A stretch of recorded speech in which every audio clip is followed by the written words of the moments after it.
Salam, eşidirəm. Leyla xanımla görüşəcəm. Kim idi deyəm Leyla xanımı narahat edən? Rauf Süleymanov. Gözlə bir dəqiqə.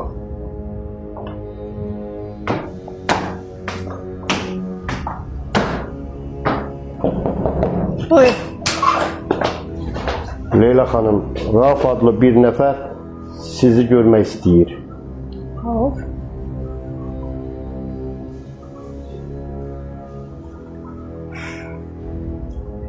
Sənə gəlsin.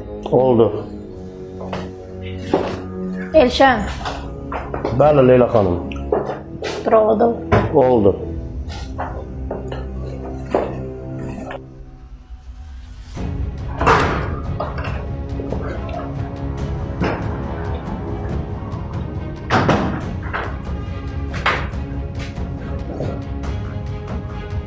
Xoş gəlibsən deməyirsən mənə? Gəncədəsən. Bundan sənə də Bax Leyla, mən bura dava eləməyə gəlməmişəm. Bəs nəyə gəlibsən? Keçmişdə yaşananları unudaq. Bunun üçün gəlmişəm. Bəs sən geçmişi unudubsan? Mən unutmuşam və sən də unut istəyirəm.